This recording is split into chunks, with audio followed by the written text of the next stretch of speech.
It's time for City Beat, your source for all the latest news on the City of Thompson. Only on 102.9 CHTM, your radio station. Good morning, this is City Beat. I'm Matthew Higgs, and joining me in studio is Mayor Fenske. Thanks for coming in. Good morning.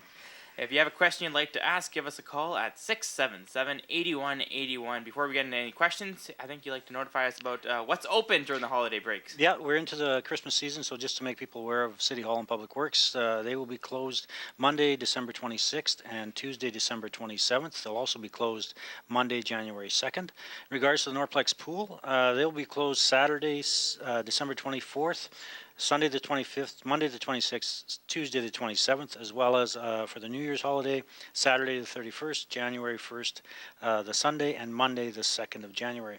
And the VRCC, the Valley Regional Community Center, they'll be closed on Sunday, December 25th, Monday, December 26th, and Tuesday, December 27th. And in regards to New Year's, they'll be closed January 1st and 2nd, the Sunday and the Monday. Okay.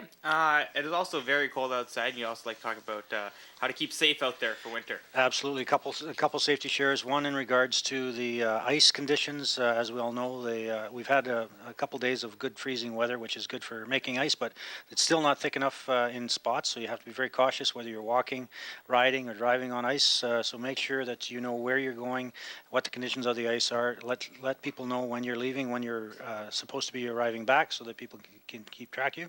And also in regards to the cold weather itself, with the wind chill, what it is being in excess of minus 35, our cold weather policy is in effect in the evenings, and so just ensure that you're bundled up, and also looking after your pets. Your pets, when you put them outside, don't leave them out too long, and if you're going for a walk, don't take long walks because they freeze just as we do.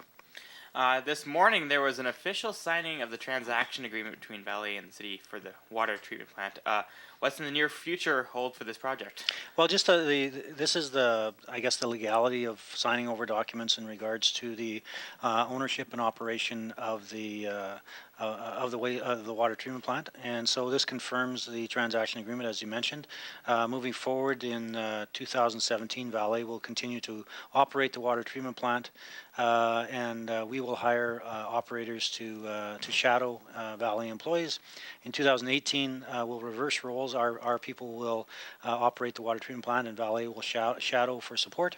And then in 2019, we'll go for 100% operation by city staff, and Valley will be available for technical support as required. So the signing just makes sure that that's what the process is going to be for the next 3 years, right? You guys don't own it yet, right? We will own it as of January 1st, December 2017.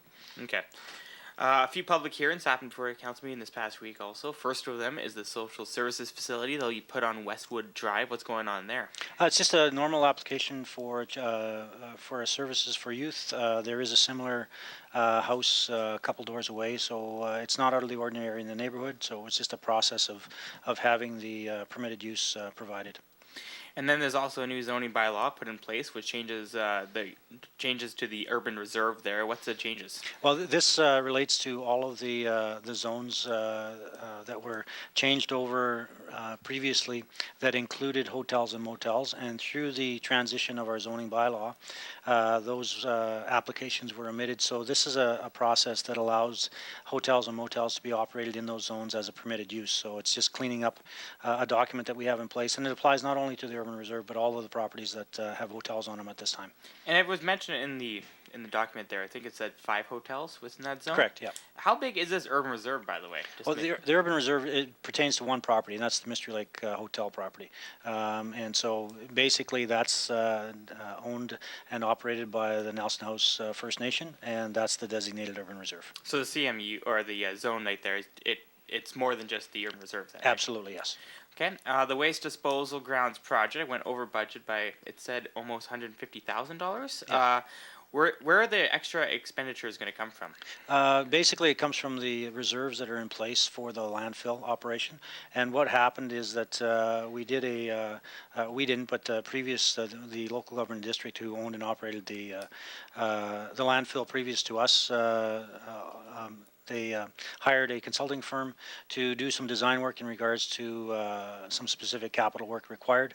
That contract was awarded, and then subsequently, once they got into the actual work, the depth of the garbage that was there was much deeper than thought to get to raw clay, and so there was some additional costs in that. So that's normal in the operation of capital projects, in that a certain amount of the information, but not 100%. And in this case, there were overages that were required to be completed to complete the project, and it was funded by the reserves that are established with the landfill operation. Is that why waste disposal this next year will be a little bit higher too? Yes, the rates were reviewed, and basically we're going to a tonnage process as opposed to various fees that were charged, and we're also lining up into communities our size to the rates that they charge for the landfill. And from the get-go, the waste management or the landfill was to be a user pay system, in the sense of not to create a hardship for the ratepayers in Thompson. So these rates will cover the cost of operations, as well as contribute to the reserves for the upkeep and capital projects required for the wastewater or for the landfill, as well as the eventual replacement of the landfill. And the reason they also said was because Phase 4 was delayed a little bit. What was the reason because of that? Basically, weather. We had a very wet spring and summer, and so we were delayed in that matter. And it's finished now, right? Yep. Okay. At the Recreation Committee meeting, there was a discussion about the 2020 Manitoba Summer Games. It is very early on in the process. What are your thoughts about it? It's a positive move. We last hosted the games in 1994. We hosted the Winter Games, and it would make sense for us to make the application and see where it goes from there. So we'll go through the process. It's a normal process. It's been in place for years, and we'll follow through the process and go from there. Yeah, you guys aren't bidding for it yet. It's just going through the process, listening to what they have to tell you. And also, a Canada 150 grant was denied. What would the grant be for, and what are you going to reapply for it? This one, I believe, was for the Norplex pool. And again, the Canada 150 fund received lots of applications. We received a thank you, but sorry, you're not approved. So we will reapply through other means in regards to grants to assist in the moving of the Norplex pool forward into coming into the new age of pools, as opposed to how it was designed and built in the mid-70s. And there was talks that it seemed like the federal government, was giving grants to possibly more events that take place instead of projects. If that's the case, will it be an event the city will apply for? Well, we have our annual Canada Day event, and so we'll apply for that. And I'm sure there are organizers, for instance, like Nickel Days, that would apply for things like that, and Winterfest as well. So we'll see how that goes. But so far, that's what we've seen approved, is mostly events rather than capital projects. And is it official? Are you going to Peru? Are we what? Are you going to Peru? Yes. Yes, you are? Yeah. Actually, they caught me off guard. I wasn't sure. So, yeah, this is through the Federation of Canadian Municipalities, the CISL program, and it's basically bringing communities together that have similarities, whether it be mining, agricultural, Indigenous, First Nations, and municipal governments, and the relationships between. We take for granted the way we operate in Thompson, in Manitoba, and in Canada.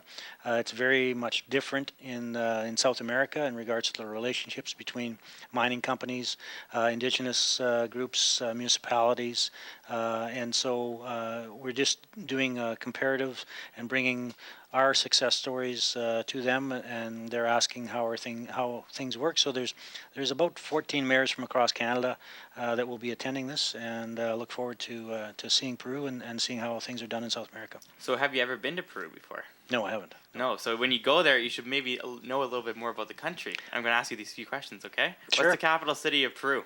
I'm going to say Lima. Jeez, you got that one. Holy. Are you looking at the sheet? What continent is Peru on? South America. Okay, that one's a little bit easier. Is Peru in the northern or southern hemisphere?